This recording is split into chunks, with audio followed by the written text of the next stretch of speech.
Hey guys, coming back to you with the second part of this house meeting where I was working with a bunch of college kids and really teaching them the power of the word, how to use the word as the sword to really set you free. So many of us have knowledge of the word, but we don't know how to use the word as a weapon in our life. So I'm having them throw out strongholds, and then I'm demonstrating how to allow truths from scripture to really set us free from those strongholds. So you're not going to miss the rest of this house meeting because I do end up ministering some of these truths to these students. So make sure you hit your notification bell. If you haven't subscribed, subscribe. All right, let's do it. Unforgiveness. Thank you for saying that. So genuine, so real, so raw. Okay, unforgiveness. So let me first of all teach you that unforgiveness, the opposite is, right, forgiveness. That was not a trick question. I wanted to make you look really smart for a moment. So the opposite is forgiveness. So here's part of the challenge with forgiveness is the world teaches us that when I say I forgive you, my response is, I say I'm sorry, and the person says, it's okay. That's the problem, is we've been trained in the world that forgiving somebody is saying it's okay, what you did to me is okay. But forgiveness biblically is not about you and that person, it's about you and God. That's why he says, if you don't forgive that person, neither will I forgive you. It's not that he's taking back his forgiveness, it's that you won't be able to reap the fullness of God's grace if you hold contention in your heart towards somebody else. So the forgiveness is there, you're just not going to experience it. So I would actually start first and foremost with receiving God's forgiveness. God, I'm reminded in this moment of all the things you have forgiven me from. I am not a perfect human. And God, your grace has been towards me, and you have leaned in to rescue me. And God, your heart is in me. And I declare that I want to be like you, and I am like you. And so therefore I make a choice, God, not to say that I know you know the hurts of this person. I know you know the offenses. So I'm not saying it's okay what they did to me, but what I'm saying, God, is can you take them for me? That's forgiveness in the Bible. And so God, so we do inner healing where we have somebody actually walk somebody off with them. And so God, I thank you. I choose forgiveness because you forgave me. And I don't want to hinder the grace of God in my own life.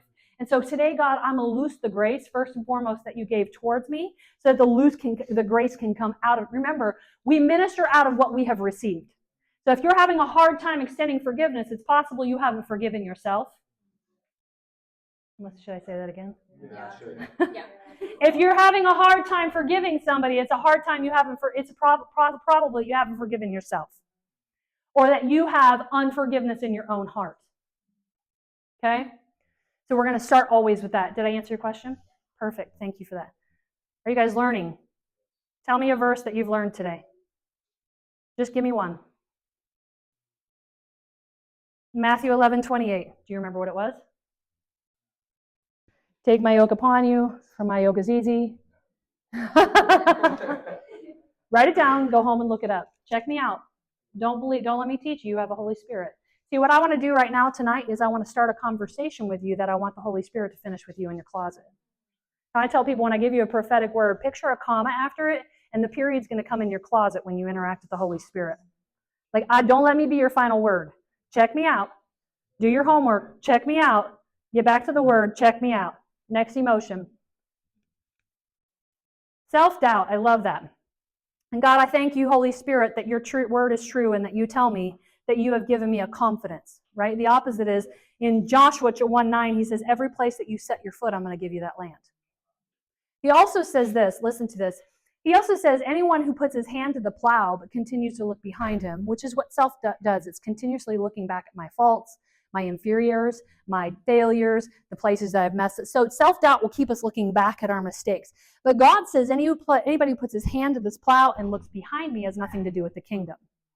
So the enemy is trying to blind you from your forward movement. Proverbs 31 woman says, I can laugh at the days to come.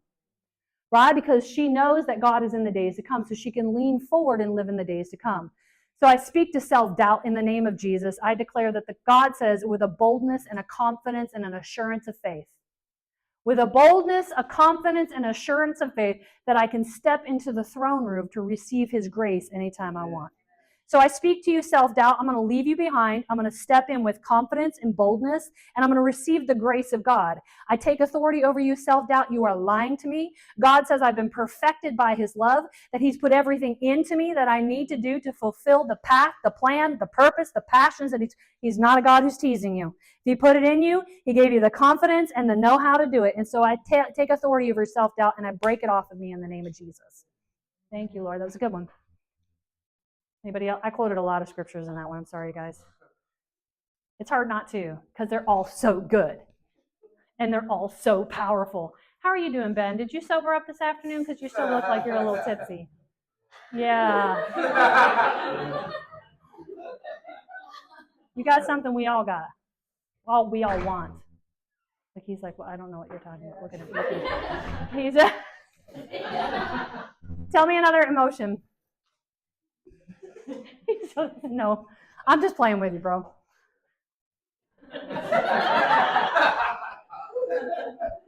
I said to Kyler, Liz, you'll get a kick out of this. Nobody else will think this is funny, and I will cut this out of the video because it'll sound bad. I said to Kyler, I said, remember when we used to have praise and worship lights like this, and then the Lord had to start a homeless ministry, and all the fun ended and the work began? She was like, oh, I know. It is fun housing homeless people, but it is a lot of work. Anybody else? Did y'all know that we hose homeless, houseless people? We hose houseless people.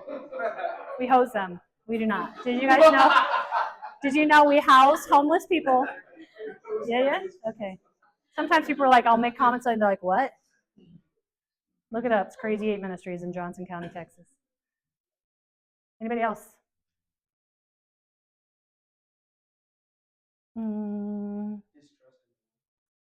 Not trusting the Lord?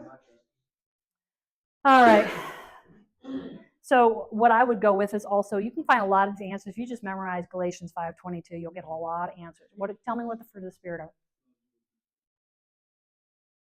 Stop. It's too fast. Do it again. Joy, peace, faithfulness. Faithfulness. Faithfulness. If I'm not trusting the Lord, am I trusting the faithfulness of God towards me first? Right? Because the attributes of the Spirit are really first and foremost what God has been to me. So again, love, joy, peace, patience, kindness, goodness, gentleness, faithfulness, self-control. So all of these things, if I'm having a trouble expressing them, this is kind of a check for us where we're like, which one of these do you feel like you struggle with the most? And whichever one you find you struggle with the most is probably the one you struggle, the character of God you struggle with the most. Okay? So we can make that connection with trust, faith, commitment, the ability to trust God. And so God, I thank you, Holy Spirit, that your faithfulness is towards me. Your word declares that you are faithful to the faithless. And God, sometimes my faithfulness wavers. But God, I thank you, Lord, that you are faithful even when I am faithless. And I declare, Holy Spirit, in the name of Jesus Christ, I break distrust, lack of trust off of me in the name of Jesus. I declare, God, so it says in this in Romans that you've been given the full measure of faith. Faith is when I can trust God, right? I trust you, God. I have faith in you. I trust you, God. God, you say that through the Spirit of the Lord, you've given me the full measure of faith. Okay, so this is different than the fruit of faith. The fruit of faith is what I'm growing. It's the sanctification process. I'm going to teach you guys tonight so much. I hope your justification at salvation, you got the full measure of faith. Your fruit of faith is what you're growing. It's the sanctification process. And then there's the gift of faith that falls upon you for a season, for a reason. That's the gift of faith, right? So now I'm impressing into me, I'm reminding myself, I have the full measure of faith. What is wrong with you, O my soul? I declare right now in the name of Jesus, everything in me that doesn't want to trust God, you shut your mouth in the name of Jesus Christ. I silence you in the name of Jesus. I don't just speak the full measure of faith, but I speak the fruit of faith coming to pass in my life. I stand here, Lord, and I yield to your person, and I loose the fruit of faith in my life in Jesus' name. Hallelujah. Thank you, Lord. Hi, Karen. I can't believe I haven't fallen over this cord yet. I'm doing good. I preached at a church. That's the most astounding part of it. But I was wearing stiletto heels, and they had their sound thing in the stage. You know how sometimes they open it up, and my heel went right through the thing. It was quite interesting. It's all on video. I did catch myself though. I was like, "Ooh, yeah." I think they all. And then I was like, "Holy Spirit." I didn't. I was like, "What the heck was that?" With a big mic on my fountain face. I was like, "Oh my gosh, what the heck was that?" I thought I was being raptured going down. No, I'm just kidding.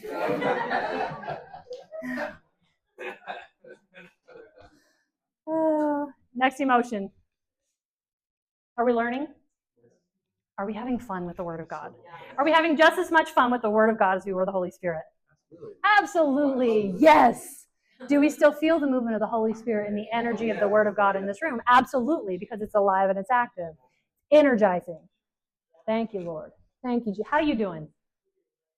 Okay, good. So good. I love you. Excuse us for a moment. Liz is like, meow. I love you too.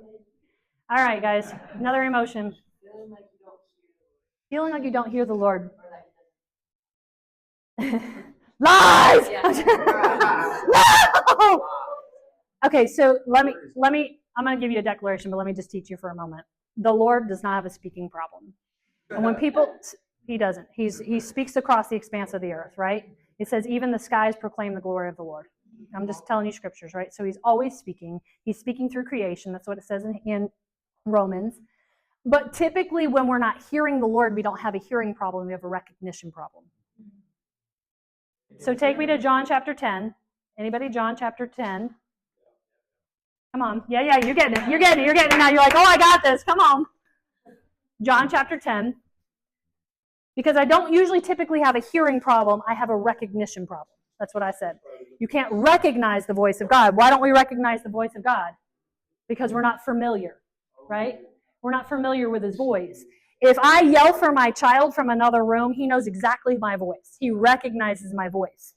How do we hear the voice of God? Faith comes by hearing, and hearing comes by the Word of God. Anybody know where that passage is? Romans. But I loved your boldness. I loved your boldness. Yes, be bold about it. Doesn't matter how wrong you are. If you're bold, I love it. Romans 10:17, right? Sure. Something like that. Okay, take me to John chapter 10. Take me to John chapter 10. Read it for me. Yes, ma'am. Read it for me. Yeah, well, sure. Why not? We got all night. I got a plane to catch at 3. We're up till 3 o'clock. You're welcome. Come on. Truly I tell you, anyone who doesn't enter the sheep pen by the gate, but climbs in some other way, is a thief and a robber. The one who enters by the gate is the shepherd of the sheep. The gatekeeper opens it for them, and the sheep hear his voice. Say that again. And the sheep hear his voice. Who's the sheep? I'm the sheep, you're the sheep, and the sheep hear whose voice? The gatekeeper. The gatekeeper. Go ahead. Got it. We got to know what we're reading. He calls his own sheep by name. Okay.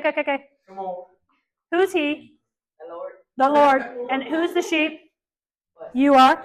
You are. Let's personalize it. You are. He calls you by name. What's your name? Do you remember in the old? I knew your name, but I just want to make sure you know your name. Do you remember when Mary goes to the tomb and she thinks she is interacting with a gardener? When did she recognize it was Jesus? Come on. When he said her name. Read on. Read on. He knows the sheep by name and leads them out. When he has brought all his own outside, he goes ahead of them. The sheep follow him because they know his voice. The sheep what? Follow him. Because they what? Know his voice. Yes. Okay, so stop for a moment. That word know, listen to me, that word know in the Bible denotes the idea of being intimate one to the point of, in fact, in the Old Testament, Adam knew Eve and they had a child. So it's actually a penetration. It denotes the idea of we have become one. Jesus has so penetrated me and I have so penetrated that I know him. Okay? Some of us spend a lot of time letting the enemy penetrate your mind. Can I just say that? Because some of us, we're laying down with the devil, letting him penetrate your body, your mind, your emotions. He wants to know you. And he's a thief. He's a liar. John 10:10 says the thief comes only to steal, kill, and destroy. But I have come that you would have life. You would have it to the full. I know you, and I want you to know my voice. I want my voice to be in your head. He wants to penetrate your brain, your ears, your thoughts with his voice. Read on. See, you don't have to make up sermons to preach. You just read the Word of God. Lord have mercy. Making it too hard, all these pastors. They will never follow a stranger. Instead, they will run away from him because they don't know the voice of strangers. Stop. Yep, come on. Give it to me. Why'd you say whoa? They don't know the voice of the strangers. If I'm so attuned... Hallelujah! If I'm so attuned to the voice of God, every other voice becomes strange to me. I don't need to know what the devil sounds like. If it doesn't sound like God, it's not God. Period. Okay? So the stranger doesn't follow me because he doesn't understand my voice. Let me give you a history lesson. You want to know what's really happening in that passage? And then I'm going to let you read on. In the Old Testament, during Bible times, they had shepherds and flocks. And shepherds and flocks. Well, at night, the shepherds would take shifts. The shepherds would take shifts. And so all the flocks would come into one giant herd pen, like flocks and flocks and flocks, like 5 or 6 or 7 different flocks, and one shepherd would watch them over the night. How did they separate the sheep in the morning? The shepherd would call for his sheep, and the sheep knew that shepherd's voice and would separate from the rest of the flock. I just got hit with the spirit. Woo! Hi. Read on.